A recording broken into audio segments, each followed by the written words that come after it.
What could have prevented all these tears? This gun in my hand.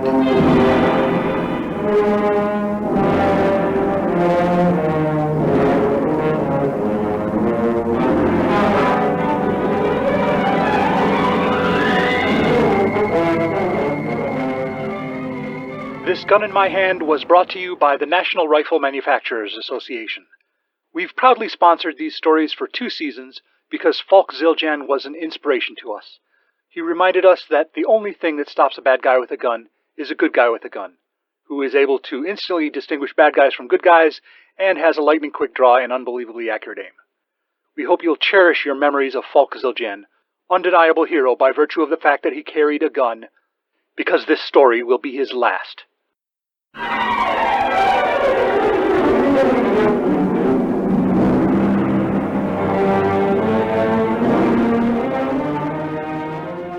"7:22 p.m., the city morgue. Thanks for coming down to make the identification, Miss Wojciechowicz. You're the only person we could track down who knew him. Everybody else had secret identities that couldn't be found. Even the wordsmith? He doesn't keep his civilian identity secret. We can't even agree on a super name. Is he Word on the Street Smith or Wordsmith on the Street? Somebody said his real name was Bob Zapata, but Detective Badkopowitz said the super name didn't make sense unless his last name was really Smith. Sergeant Abelish, if you're stalling for time, you don't need to. I've seen corpses before. Let's get this over with. It's him. That's Falk Zildjian.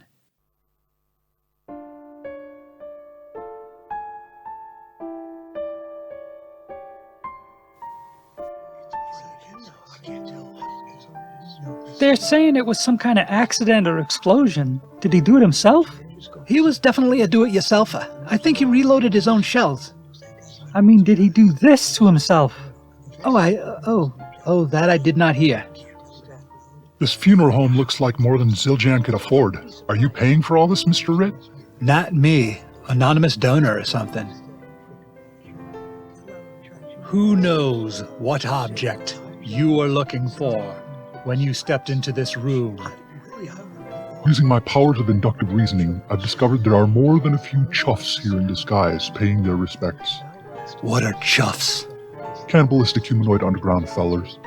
Oh, you mean reptilians wearing human skin suits? How can we tell who's really human? They could be anyone, present company excluded. Your skin doesn't seem very loose.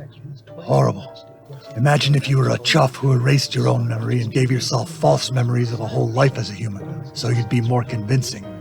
Only a chuff would come up with an idea like that. That's what you said when I suggested the idea to you last year.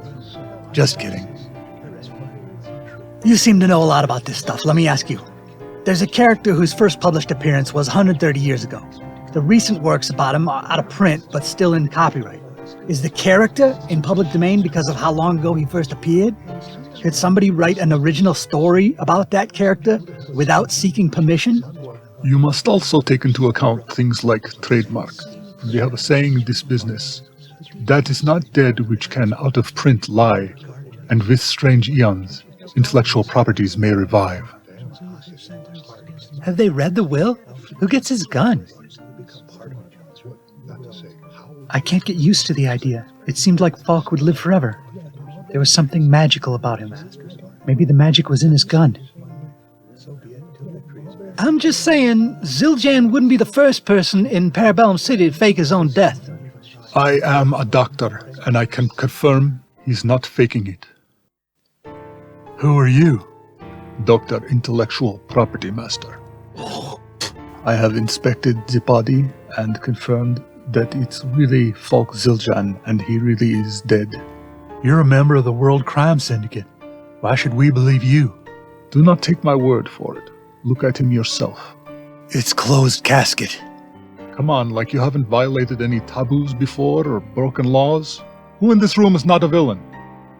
Okay, then who in this room does not want to admit you're a villain because you're here in your secret identity? No one's raising their hands, so I'm right. I like your way of thinking, but that's not it. Excuse me, I'm the cherry packeter, by the way. I don't know about the rest of you, but I'm a good guy. Yes, we're all good guys here, of course. How many of you good guys are trying to take over the world because you'll run it better and you'll improve the lives of everyone who survives your takeover? I rest my case. Anyway, open the casket and see for yourselves if you don't believe me. Yeah, I'll take a look. Oh my God. 15 years working in a slaughterhouse did not prepare me for that. If he's so messed up, can you be sure it's really him? Yeah, you can see one of his dimples. It's unmistakable. Just leave the casket open. We've all seen corpses, haven't we? I mean, anyone here who's not a villain or a crime fighter, you've lived in Parabellum City, so you've seen things. Is the rest of him in another casket? Yes, the viewing for that portion is tomorrow from 2 to 3 p.m. Of course not. What you see is all they could recover. Sir, would it be okay if I left a small memento inside the casket with Mr. Zildjian? It's up to you. Normally I would suggest asking the family, but we couldn't find any family. I don't know if you remember me, Mr. Zildjian. I'm Kaylee. This is from the members of the PT crew, sir. It's one of our logo patches. I hope you're not offended that I'm the only one of the crew inside the mortuary. The rest of the crew is standing guard outside, making sure Antifa doesn't vandalize the place or burn it down. Why would they? I don't know, it's just what we do. I have this gnawing suspicion that someone killed him off because they were sick of writing about him. Are you saying Lemmy Jolson murdered him so he wouldn't have to write any more newspaper stories? No, not him. Never mind. It's just a gnawing suspicion.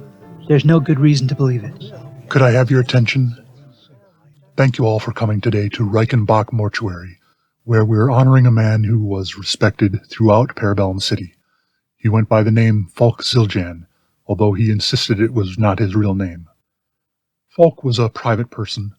We don't know what his religious beliefs were, if any, so we're just going to invite anyone who'd like to come up and say a few words. Hey, I'm Lemmy Jolson with Parabellum Media Group.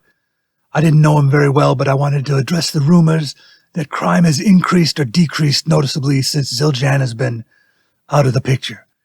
In that time, a young woman broke her collarbone jumping off a short building in a rigid cape that was supposed to let her glide to the ground. It's not clear if she's planning to fight crime or commit crime. A newly minted vigilante shot himself in the thigh trying to draw his revolver. It was tucked in the front of his tights. And there was one guy who electrocuted himself while trying to steal copper wire from a vacant house. These injuries and death would have been prevented if Falk had been there to advise the heroes or catch the crooks. He actually saved the lives of bad guys, which doesn't sound good now that I say it out loud, but I think it was good. Good evening. My name is Rit Breed.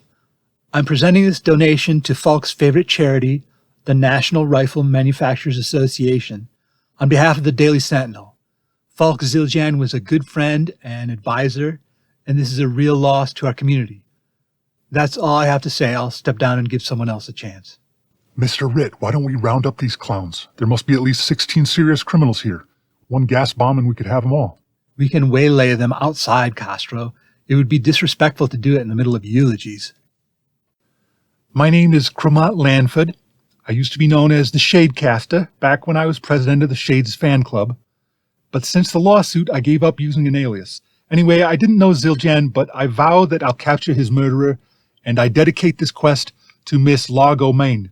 I know how you feel about me, Largo, and I'm not going to violate the restraining order ever again after tonight, but I hope you'll appreciate this action as an apology and a display of my gratitude. If there's any experienced crime fighters who would like to team up with me on this, I see the Defenders of the Hearth over there, or I'd really love to work with the Emerald Ash Borer. Well, anyway, we can talk about it later. Thanks. I'm Gary Mackinder. Although Falk didn't use my services, a lot of you know me as the agent for major heroes in the tri-state area. In fact, I see some of my clients here. The Black Terror, the Phantasm, the Destroyer. Is that the Destroyer from the novels? Or? Over here is the Shade. I can see you for now, Lamont. It is a sad day when Parabellum City loses one of its best. Falk died relatively young. I can't help but feel he would have gone further in life if he'd had representation. I hope the rest of you will learn from his example. You can always stop by my office so we can talk about... Come on, Gary. This is not the time or the place to be hustling up clients. You come on. It's practically a gun and knife show in here already. Carmela Constant put up a table in the back corner to demonstrate how easy it is to take apart the new Smith & Wesson 9mm. Jim Faskist is in the cloakroom right now selling his cheap wakizashis. At least what I'm selling is relevant to this audience. Oh gosh, I hate public speaking. Do you want to do this? I'm Gil Bernard. This is my partner, Lloyd Rosen. We go way back with Falk Zildjian. He snagged us when we were counterfeiting skee-ball tickets. After we got out of jail, we were going to try forging documents for foreign spies, but the guy who runs Parabellum Parlor Arcade contacted us. Turns out our counterfeits were less durable than his real skee-ball tickets, so he hired us to take over his printing contract. Go figure. Sounds counterintuitive, but a kid sticks a ticket in his pocket and it starts to fall apart after a few days. That means the ticket can't be turned in, and the arcade doesn't have to hand over a stuffed animal or Arthur Godfrey ukulele or whatever. We got some contracts for printing other kinds of tickets, some handbills for burlesque shows. Pretty soon we've gone straight, more or less. That's in the old sense of straight, meaning we forego criminal acts in favor of legit business. So, there you go. Falk Zildjian turned us away from a life of crime, getting beat up by cops or competing lawbreakers, and it really means a lot to us. Lloyd wanted me to say it because he knew he'd get choked up talking about it. Oh, Christ, here I go anyway. I said my piece. Somebody else can take a turn. If there's no one else, we're going to wrap up the visitation in the next 10 minutes or so. I'd like to thank you once again for coming.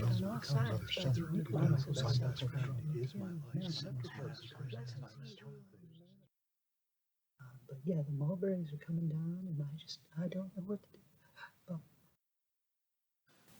I keep thinking he's going to pop out of that casket and reveal he was faking it, laying a trap for one of the people who showed up to his mock funeral.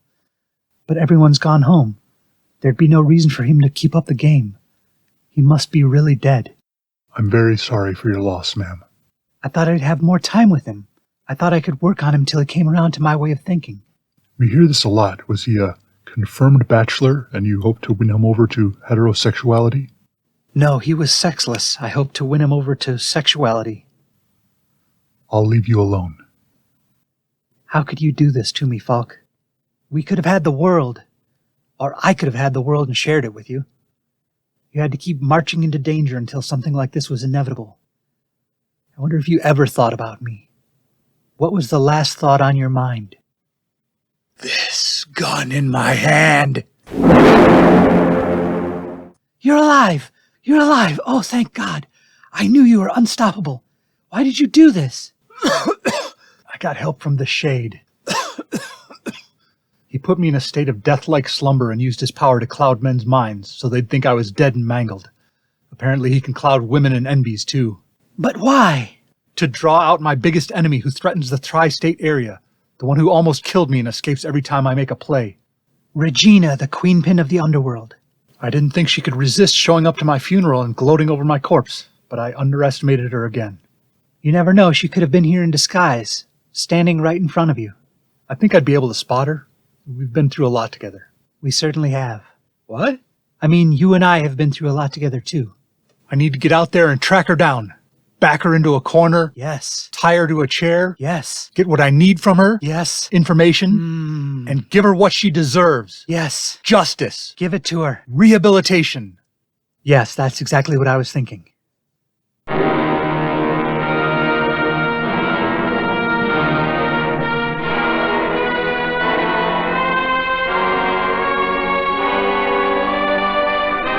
This Gun in My Coffin, episode 26 of This Gun in My Hand, marking the end of season 2, was laid to rest by Rob Northrop. Visit thisguninmyhand.blogspot.com for credits, show notes, information on how to subscribe, and to buy my books, such as Little Heist in the Big Woods and Other Revisionist Atrocities. Don't trust that narrator who said this was the last episode. Have you learned nothing about unreliable narrators? What will stop the forces that seek to end This Gun in My Hand? This gun in my hand.